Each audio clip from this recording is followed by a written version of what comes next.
What's up, guys? Block FPL here, and welcome back to another Fantasy Premier League deadline stream, this time for Game Week 27. Today, I'll be finalizing my team selection. I don't feel like I'll make any changes. I mean, it's a possibility. But of course, as always, feel free to send in your questions about this game week. I'll do my best, and we can discuss what are the best moves for this week. Me personally, if I was to do anything, it would probably be changing captaincy. I mean, I don't really have many great double game week options. I think Gundogan's really the only one I trust. So, considering he's got the chance of playing both games, I would go with him over people like Son or Salah. Son would be the one to possibly win it over if I did go for a single game week person, and that's just because they've looked decent in comparison to the likes of Liverpool's attack, which hasn't been that great. And Fulham's kind of a tough matchup, but Crystal Palace just kept 2 clean sheets as well. So that does put me off of the Spurs captaincy a little bit. I think Gundogan's the safe pick here, and I'm going to go with him. I would consider it high upside in comparison to the rest of the guys.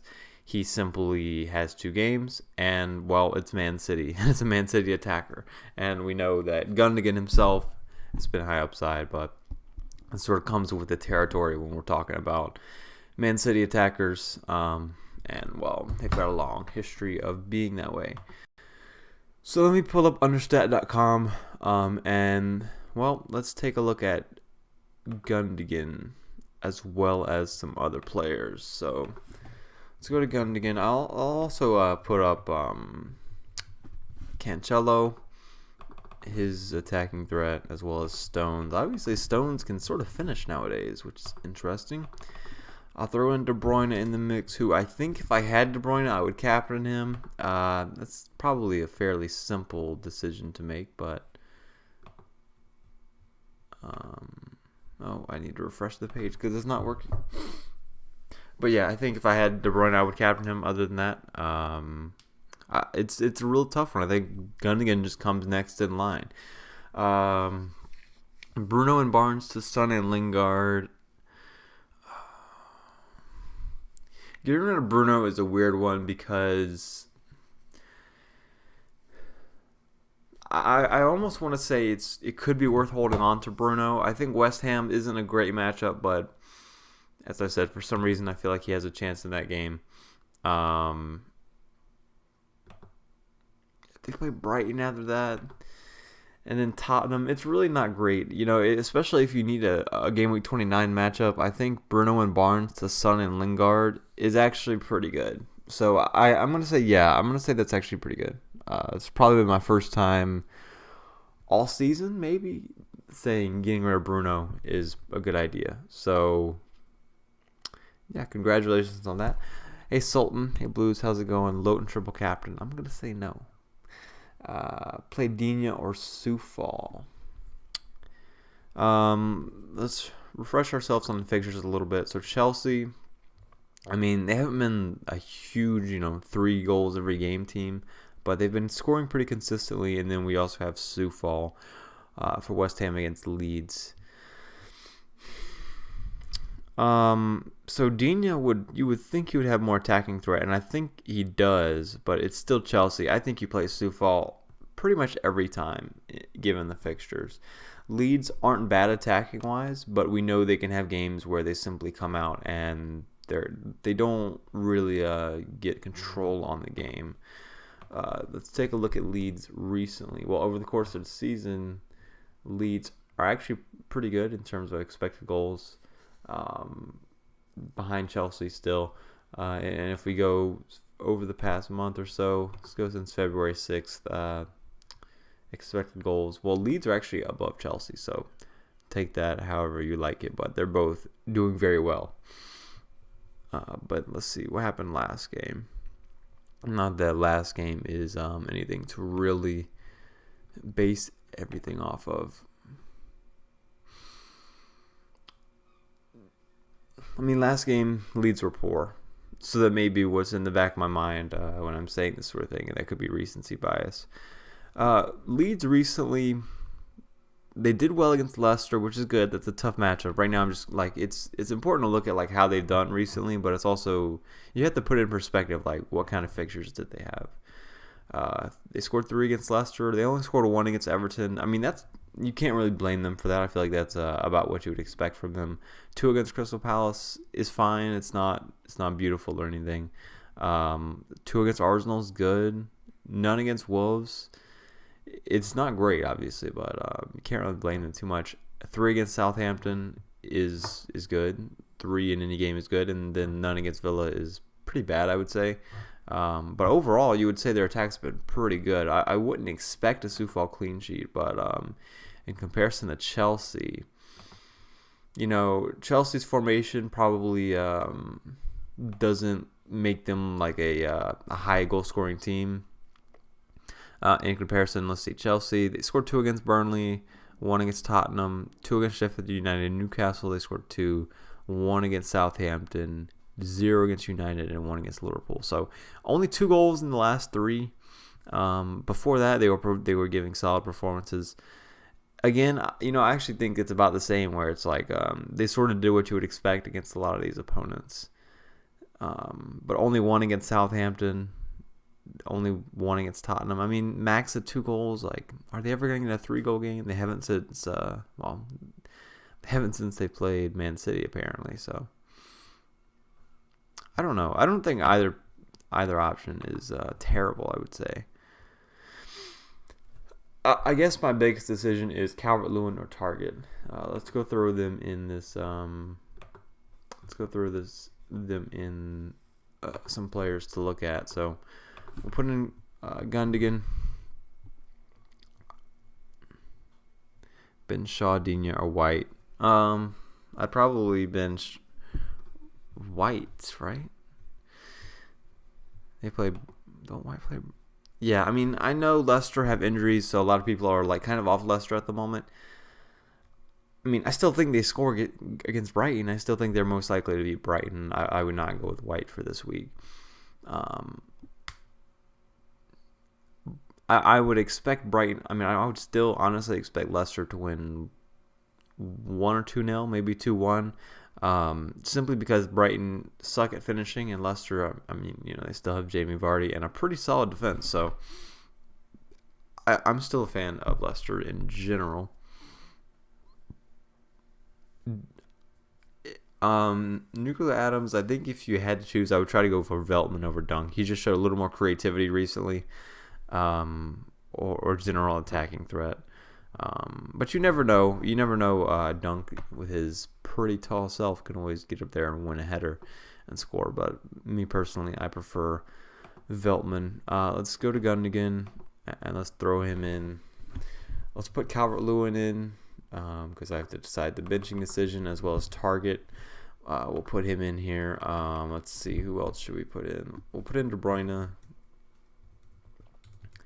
And the City guys, which is Cancelo, Stones. We'll throw in Sterling as well. Let's see, players I could transfer in. I don't really have any clear targets, I would say. So I'm just gonna leave it at that for now, as Donna joins me pretty much immediately today because it's about her. It's always all about her. So. These players, I mean, over the course of the season, Calvert-Lewin's got the highest XG per 90 minutes, but we want to go a little bit more recent than that, so let's get the last 5 or 6 games in here, and we'll see how it looks. And this is where Gundogan sort of really takes the lead against these guys. So overall XG, he wins. Expected goals per 90 minutes, he wins. Expected assists per 90 minutes, Gundogan doesn't have that high at all. In fact, he's beaten by targets, Cancelo, even Calvert-Lewin. But I wouldn't be too surprised if Gundogan, he hasn't created a lot of chances, but I could still see Gundogan getting an assist where he simply passes it off to somebody who scores, a goal from outside the 18 or something. Basically a non-created chance that's an assist. I could see him getting those, of course, because he plays for Man City. Bruno to Alba, I don't think I could personally buy Aubameyang right now. But I see the upside there. Like, if you're looking for a differential, but I think you're basing a lot of that decision off his high upside in the past. They play Burnley and then Tottenham next, and obviously they play in the blank, which is why you could be interested in him. So I don't think he's a terrible option. But in general, I mean, let's add him to the list. Let's see how he's been. Let me not just talk. Let's see actually how Aubameyang has been in terms of the numbers. Actually, recently, in the last 4, he's got an XG of 0.96 per game. That means, based on the chances he's getting, you would expect him to have a goal per game over the past 4. He's only scored 3. He scored 3 and 4, and that's not terrible. But he hasn't played 90 minutes every game either, so it's kind of a small sample size, to be honest. And let's take a look at who they played in these games, because that's also very important. Arsenal played Leicester. They had a kind of a bad game last, but still, that's impressive. They played Man City, so I mean that looks good. That looks good for Aubameyang's case. And before that, Arsenal played Leeds. So I would assume a lot of these chances came in this hat trick against Leeds for Aubameyang, and that's kind of just a completely different matchup from the likes of Burnley. Leeds and Burnley play completely different. I don't think Aubameyang is an option personally. I think you can go cheaper, even though, as I said the other day, I don't love a lot of the midfield options, but Aubameyang simply costs way too much. I would go way cheaper and feel pretty comfortable with that. But yeah, like as I said, Gundogan over the past 4 or 5, he simply beats the likes of KDB, Sterling, Calvert-Lewin. Let's go to Son. Let's put Son and Salah in there as well and compare. He's going to beat them because he has 2 games at this point, right? So it's going to take a lot for them to really be much better. Son's creativity has been off the charts recently in the past double game week, that is. Son and Salah. And Salah has not been terrible in terms of the chances he's got. If you watch the games, I feel like it comes off worse than what it actually is, simply because of our expectations with Liverpool, how good they generally are, but not at the moment at all. So when we put those guys in, I mean, Son, his XG has been pretty low, I would say. Still beating De Bruyne, though. Maybe I'm just saying De Bruyne is the best captaincy option because I've seen other people say it. Personally, I'm not a fan of De Bruyne. He hasn't done enough for me I'm not taking a -4 to transfer him in, or it would probably take me a -8. But would I ever really do that? I don't think so.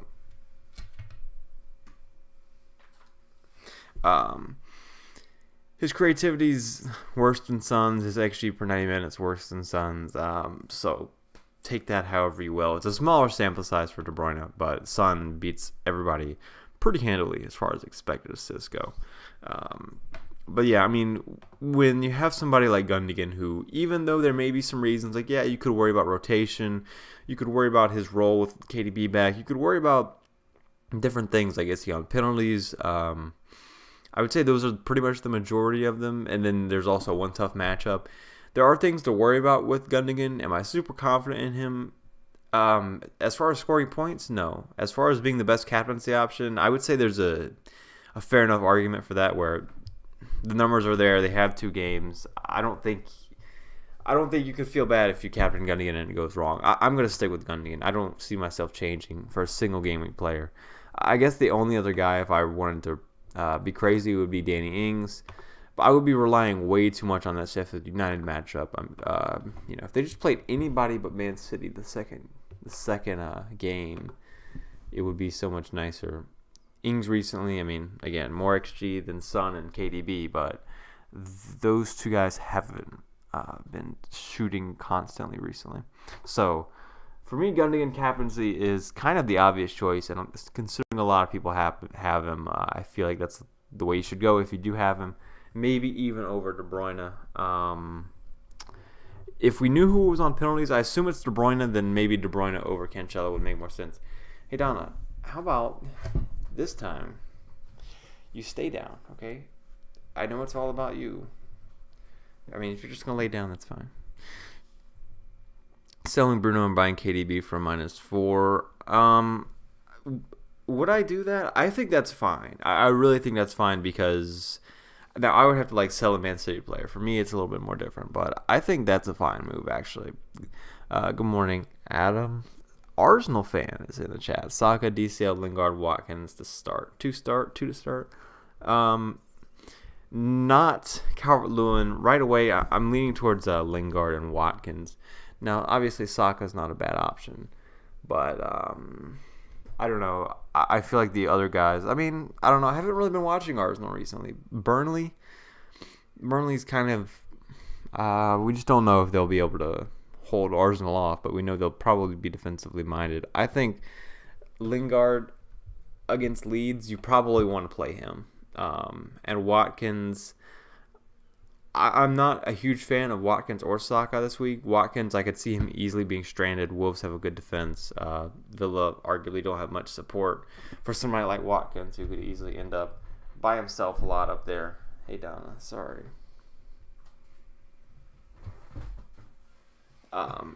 So, I don't really love either one, to be honest. Start Watkins, Digne, or DCL. I think I would go with Watkins and Digne. I think I would bench DCL. DCL did not impress me. Like, obviously, I triple captained DCL last week, and it didn't work at all. So, I'm trying not to just say bench him out of spite, but him basically playing as a right striker isn't what we want. If I knew he would play at center striker, it would make his upside a lot higher. I can't say I remember a time when he played right striker and did well.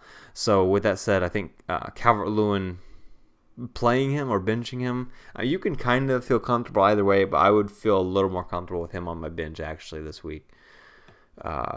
Everton's creativity isn't necessarily there. A lot of times they resort to just putting crosses in and free kicks, which can work for Calvert-Lewin, so he can always get a goal. But Chelsea being good defensively and Calvert-Lewin positional worries make it a pretty simple benching in general, I would say, especially after, I guess you could say Chelsea were finally tested with some decently big teams, and they still performed pretty well. So, that's. I would like to be able to bench Calvert-Lewin. I would have to play Target instead, though, if I was to do that. So.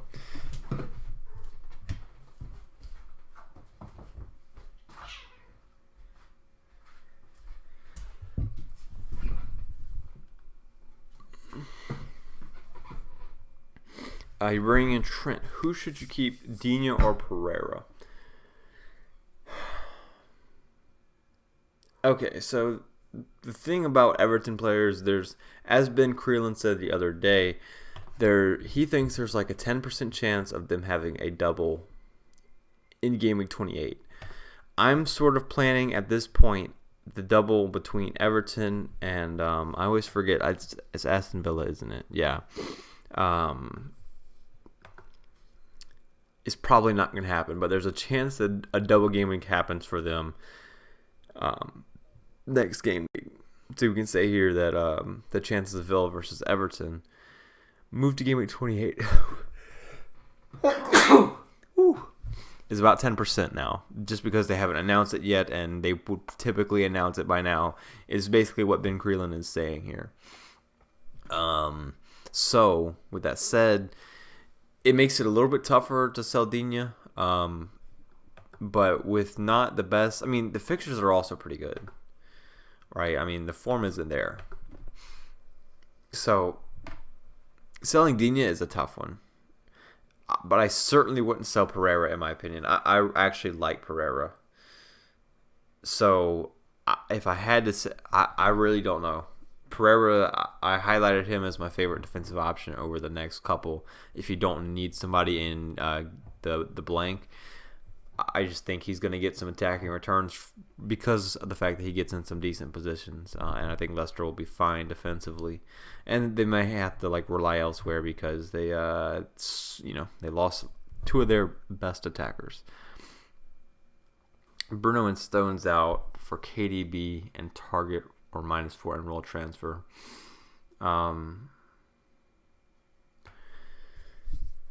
target in. Let's see. I mean, obviously he's cheap. I've had him for a good bit. I think he's decent value. I'm not sure if I would transfer him in. I was looking at cheap defenders the other day, and honestly, I'm not impressed by a lot for the next couple of fixtures.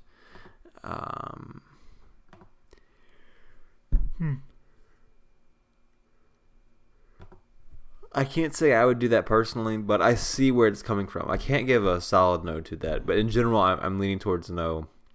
I think Bruno can still do something against West Ham and Brighton. They play next. And Stones can still be a good option this week. There's at least somewhat of a chance he plays both, and that would be a very nice option for him. If KDB was looking a little bit better, then I would say, that we should go for these kind of -4 for De Bruyne moves. I think Bruno to De Bruyne makes sense in a lot of cases for -4, but I'm not sure if I would be willing to sell a lot of these people. Is Kane essential this week? Well, it's a no. Kane's obviously one of the best options, one of the best single game week options, but he just isn't essential. Like in general, nobody's typically essential in my opinion. Like because there's probably alternatives, and I think this week there are some decent alternatives. There's still Bamford, Ings, and who's the other forward with a decent matchup? Well, there's Vardy. And even the random people that other people have like Firmino, and maybe even somebody like Werner and Watkins. Like they're all decent enough to where it doesn't make Kane essential. And Crystal Palace just kept 2 clean sheets and sort of improved how their defense was looking. If Crystal Palace still looked how they did like 3 weeks ago or so, then I would say yes, Kane's definitely essential. But it's just not the case at the moment. One player I'm interested in as like an outside punt, almost not that these are the kind of things you should look for, but Lacazette, I mean, good numbers recently. If only he started more consistently, but he plays in the blank, and that's what a lot of people want at the moment. It's not the best fixtures outside of that, though, but, as I mentioned, I think previously, Arsenal in game week, well, maybe even 31, but especially 34, they played Newcastle, then West Brom, then Chelsea, but then after that, Crystal Palace and Brighton. So at some point, Arsenal, you're probably going to want at least one Arsenal player given their fixtures in the future. So start paying attention to them and figuring out who you would like to get in or who looks good from them. So with that double game week likely not going to happen in 28, it makes it easier if I wanted to sell Calvert-Lewin, but I just don't think I can. I think I want to play him next week, or at least see what happens against Chelsea. I could play Target instead of Calvert-Lewin. I just have to decide. There's only 7 minutes left. I simply have to decide, is Calvert-Lewin a decent... Everton recently, how many chances have they created? I mean, Calvert-Lewin's numbers are still fine. I actually, just to measure XG, I mean, obviously I watched both of Everton's games last time. I can't say I would triple captain KDB, but he's going to be one of the best double game weeks from here on out in terms of fixtures. So, and I think he's got a decent chance of playing both. So I see the upside there. I can't say no to it. So take that as you will. Saka, Watkins, DCL to start. As I said, I think I would go Watkins, DCL in that case. So last game, basically Calvert-Lewin had one big chance and one decent chance. That gave him an XG of 0.48. In my opinion, that all came from that one shot. I would say that's about what I would have rated at if I had to guess, which I should have done that just to see, but that's still not bad. I think I'm going to play Calvert-Lewin over Target. I still don't think Calvert-Lewin's the best option, but I think there's a decent chance he gets at least one big chance, and I just hope he scores it. Other than that, the things we could be hoping for as Calvert-Lewin owners are an early Everton goal, and then Chelsea sort of have to open the game up a little bit, even then they might not. So not a huge fan of him, but I think I had to play my better player here and bench my cheap defender in favor of my almost 8 million striker. So I think I'll keep it simple in that regard. Let's see, Gundogan captain. I'm just not going to change anything, I don't think. I really wish, because I'm not happy with how my team is, I wish I saw like a high upside move. I could take a -4 and really attack something. But what is there to attack right now? I can't get Kane in easily. I can't even get Vardy in easily for a decent matchup against Brighton. With a gun against double game week, it's not like I can transfer somebody in and really captain someone else. I already have Triple City. So I don't see anything to really attack here. My players aren't terrible. Salah and Bruno, I'm not desperate to get rid of them. If anything, it would be selling someone like Barnes and then benching Calvert-Lewin. That would be the way this would go. As Donna comes back to join me for the deadline, she's trying to tell me to sell Barnes. Donna, move over just a little bit, okay? It's going to be fine. But, Mason Mount is somebody I like. Again, I don't need people that play in Gameweek 29. Everton at home, it's not bad for Mount. It's not bad. One of his recent goals does come from a penalty, though, and I wouldn't expect him to regularly be the guy taking penalties. So, but look at these midfielders, man. They're just, I don't know who I would transfer in, really. I think I'm going to just stick with Calvert-Lewin, and it's going to be an upsetting 90 minutes. There's always Lingard. It's true. Donna, do you want me to transfer in Lingard? Is Adam correct? Barnes for Lingard, bench DCL. West Ham against Leeds. That's a good fixture. I could see that game being reasonably open for West Ham. Is Lingard really worth it? Lingard, $6 million. He's certainly got the returns. Leeds, United, Arsenal. The thing is, I don't really want him longer term. I think I'm going to hold off on that. I'll say I'll not do a -4 for that, but I think that would be a decent option. I don't know. I guess I'm just going to go again with Calvert-Lewin. It's kind of a low upside. It really is with the way Chelsea have been playing. It's about as low upside as you can get right now. Zaha's back, but they don't have a good matchup. Rafinha play West Ham. That's not terrible. If there was an obvious Leicester guy to replace Barnes with, that would be nice. But obviously Maddison's out as well. Let's see. Yeah, it's simply not going to happen. I'm not making a transfer. I'm keeping the team the same personally. Should I get Aubameyang now for Bruno? No, I personally wouldn't. Like I said, he's got some decent statistics recently, but I feel like that's just because of the Leeds game. I can never go for Alba. I think he's too much. Aubameyang is the kind of player that you may look at now, right? And he's like, he's decent. But I think the issue becomes if you ever run into injuries or anything else you have to do with your team, the first place you're going to look to get more money is getting rid of Aubameyang because you're like, oh. And the reason I'm saying this is he's just not worth $12 million or whatever he costs, 11.7, 11.8. He's not worth that much. You could easily go for Saka instead at much less cost. And even though he may be a slightly worse option as far as the value goes, he's much better. So, yeah, no Aubameyang for me. I wouldn't trust him that much. Sanchez or Mendy, you got 2 minutes left. I would go Mendy. If I had Mendy, I think I would play him every week. And I don't really get the love for the Brighton defenders this week against Leicester. I know Leicester have injuries, but still. They got a man named Jamie Vardy. Do we know who Jamie Vardy is? Do you know who he is? He's very good. Everybody's disrespecting Jamie Vardy, and he's going to punish them. Yeah, there's also Burke. That's true. The thing about Burke is, he can just pick the ball up anywhere and just start dribbling. And next thing you know, the ball's in the net. So, Burke, arguably the best player in the league for Sheffield United. I don't think I could quite bring him in, though. Not the best fixture this week, Against Southampton, ooh, that's tough. Not really. Subscribe for more, that's for sure. But Dallas against West Ham, I feel like there's some decent high upside there. In general, I would say play Dallas this week. Bamford's fine. Ings is fine. I feel like most of my players are simply fine this week. I'm not too excited about it. Yeah, you should post your team on Twitter, Nuclear Atoms, and I can check it out as last week. Again, Johnson's got a good fixture this week. I think Johnson's decent, but it's West Brom. I can never trust them. I'm just hoping for a green arrow personally with my team.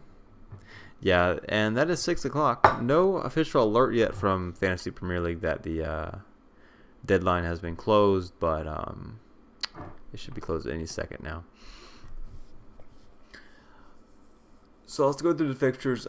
I'll sort of talk about who I think are decent options for each fixture. I think Burnley and Arsenal, well, Arsenal should win, realistically. I would expect a 2-0 or 2-1. I think Saka is always going to be the best value Arsenal option at the moment, so he's where I would look for it in this. Burnley have no attacking options I'm interested in, and given the fixture, no defensive options. So there's simply a no-go this week for me personally. Southampton basically just have Ings and maybe a defender that, well, if you had a Southampton defender, you'd certainly play him this week, but probably not worth a transfer or anything like that. But I think Ings is not a terrible option this week. Could be pretty interesting to see in the first game if he scores, and then if he somehow managed to do something against Man City as well. He's kind of high upside, and maybe a little bit slept on this week. Villa and Wolves, I think it's probably going to be 1-0 either way. I really don't love any of the attacking options in this game. If anything, it's going to be Watkins or El Ghazi. I'd probably even prefer El Ghazi in this game. But the defenders in this game have a decent chance of keeping clean sheets. Brighton, Leicester, I mentioned that earlier. I definitely prefer Leicester and Vardy. West Brom and Newcastle, I prefer West Brom a little bit. If home matters, they're at home. But they've also shown a little bit of form recently. Newcastle, this could go either way. But with Diagne there at West Brom, their new striker, I feel like they have a little bit of life under him. He can sort of do. What's up, Boone? How's it going? I feel like he sort of changes the whole feel of things for West Brom. Gives them a little bit of hope that they can actually score goals using a striker, which hasn't happened all season, basically. So West Brom over Newcastle, in my opinion, is fine. Diagne is probably somebody I should look a little more into. He's had decent numbers recently, but I feel like his upside is certainly limited. You would assume if West Brom get a lead, they're not going to be the kind of team that's really going to get a 3-0 win easy, as Donna is criticizing what I'm saying. She disagrees. She thinks Newcastle's going to win. Liverpool should beat Fulham, we would think, but this could easily be a 1-0, 1-1 kind of game. With the way Liverpool have been defending recently, I would even predict, Fulham to score. So at that point, Liverpool had to score 2 against Fulham, and Fulham been defending pretty well recently. With that said, Salah is actually a captaincy option, so I feel like if anybody's going to do it, I feel like this could finally be Salah's week. Man City and Man United, the big game. Well, I would simply expect City to win. There's no other way around this. United, simply no creativity recently. Against City, they would hope that the tactical outlook is a little bit different, maybe some more counterattacks. For that reason, it's sort of it's a weird week for me to sell Rashford if they do sort of have decent counterattacks. But I just can't keep Rashford for this long. Jeez, he's such a bad FPL option in my opinion in terms of being able to predict him and him getting consistent shots on target and not having a shot block because he takes 2 hours to wind up before shooting the ball. But Gundogan, not a terrible matchup. I don't think either one is bad for Gundogan.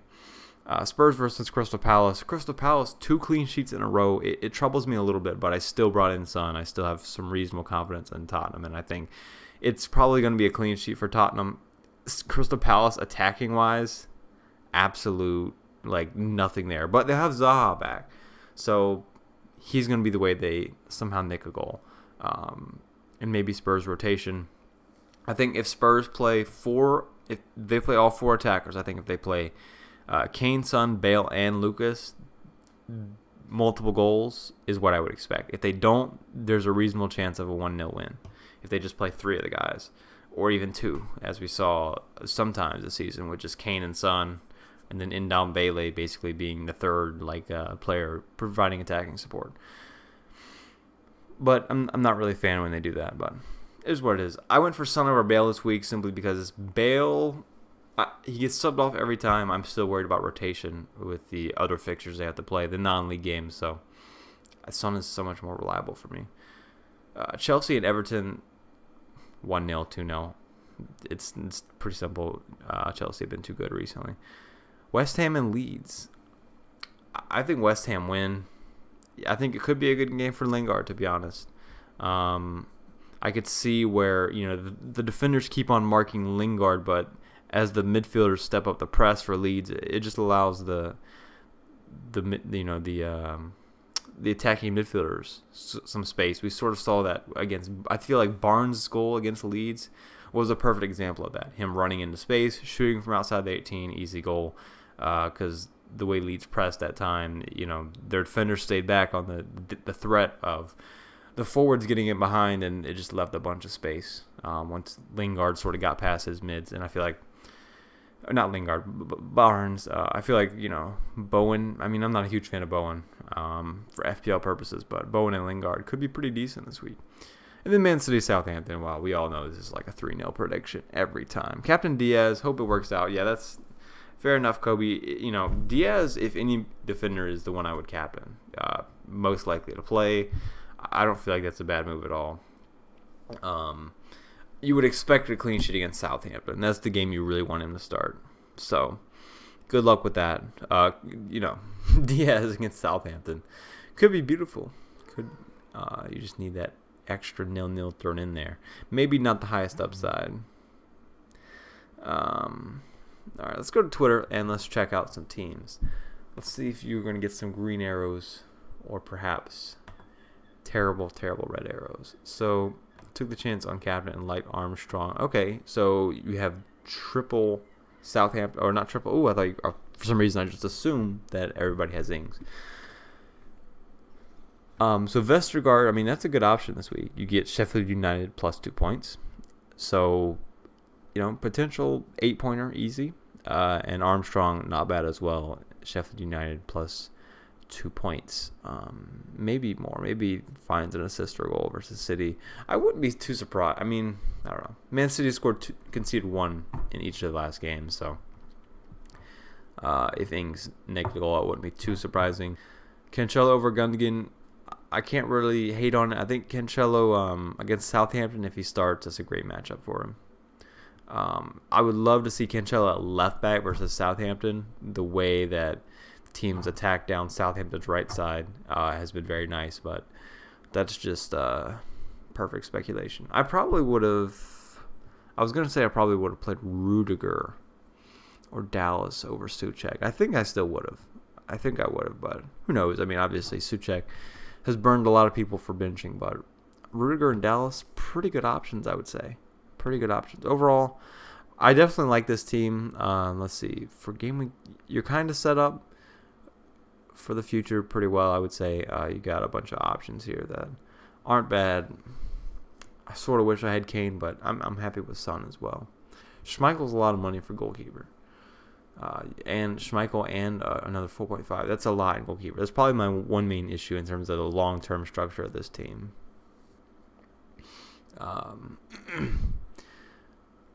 But yeah, I'm always worried about Dallas's goal threat, in terms of benching him. I don't think I could ever quite do that.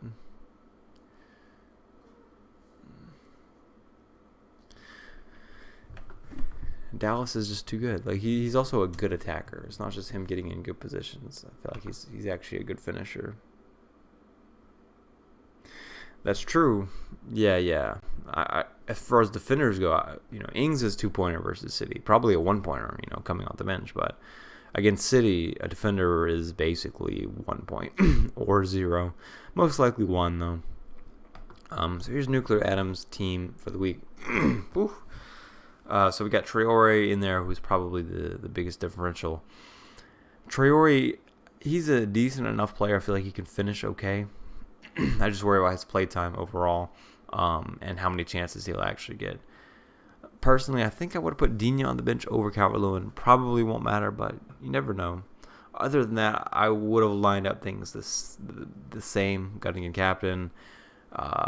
Both Everton guys on the bench makes sense against Chelsea, and you're able to put out a pretty decent lineup this week. So I would expect this to be Okay, the only reason that like this is sort of the same as mine, where it looks solid enough. We have Triple City that could go wrong with rotation. We don't have Kane that could go wrong. And then having Bruno is a possible blank or maybe even a likely blank against Man City. So hopefully it goes well for these kind of teams. But again, overall, I like this team structure. My one issue again though is the goalkeeper. There's a lot of money here in goalkeeper, Pope and Martinez.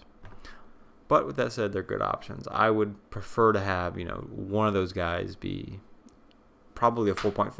I probably want 2 playing goalkeepers given like the blanks and doubles that are upcoming. And maybe if you're still yet to use your bench boost, then that would be nice as well to have a playing goalkeeper on your bench. But with Areola and Johnson being okay options, I'm happy with them given their price points, and they rotate pretty well. So yeah, just a little less money goalkeeper, and I love it. Yeah, switch Pope with the wild card. Okay, so if you have a wild card coming up soon, yeah, it's perfectly fine. Like it doesn't harm anything. But I'm happy having Dallas in my team, to be honest. I think West Ham will score, as I mentioned earlier, but I still think Dallas is almost an every week starter. For me personally, he's kind of earned that level of FPL respect. Let's see his recent returns. I mean, 2 double-digit games in the past 6 weeks. That's pretty good. The past 5 game weeks. We see 3 double-digit games over the course of the season from Dallas. That's much more. 5 goals, 3 assists. These are midfielder numbers. That's like 2 assists less than Mount, for example. A lot of people are looking at midfield options at a cheap range. I guarantee you, Stuart Dallas is simply better. Oh, I don't guarantee you that, but he's likely a little bit better.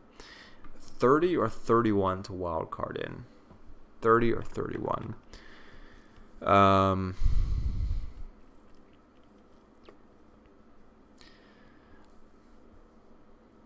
Let's see.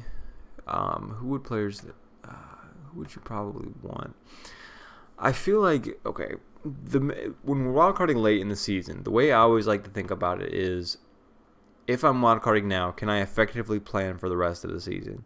And you have to weigh it against other game weeks, sort of like 30 versus 31. Like, okay, if I go in 30, am I going to wildcard into a bad team? So like fixtures this week, so I can have better fixtures. So then you could just wait in that case. Like if you're getting bad fixtures now, just for the better fixtures later. But if you can effectively plan for the rest of the season with good fixtures, then you should probably wildcard late in the season, right? Like at that point, there's no real reason waiting. So if I had to choose without even looking, I would say the early one, because I think you probably can do that. But it just depends. Game week 30, there's Chelsea. Do they have good fixtures? I suppose they're fine. Leicester play Man City. You may even only double up at Man City at this point, unless you go Gundogan, KDB, and then one defender. Southampton play Burnley. Everton play Crystal Palace. Maybe you still have Calvert-Lewin. Maybe you get Bamford in. They're kind of tough weeks to wildcard in. You get the thing about it, like, you would want Leeds because of these ending fixtures, but you got to go through this to get there if you're going to wildcard in 30 or 31. So hopefully I can hold on to Bamford and just be able to bench him and not have it be an issue. But I'm worried about that 4 stretch of Leeds tough fixtures. I think I would lean towards 30 though if I had to choose. But if your team looks good, then you could just wait one more week. That would be ideal. So, man, Southampton have some good fixtures. If only Ings can just look decent. He's scored, 1 goal in his past 7 games. They have to play the double, then Brighton, blank, doesn't bother me. Burnley, West Brom, Crystal Palace. That's amazing. It's amazing. You sold DCL for Kane and Fernandes for Lingard. Oh, wow, that sucks. Well, the thing with FPL is it could always work out, you could always just get lucky and get more points, that would be a cool story, but obviously I wouldn't expect that to happen, but hopefully it works out for you.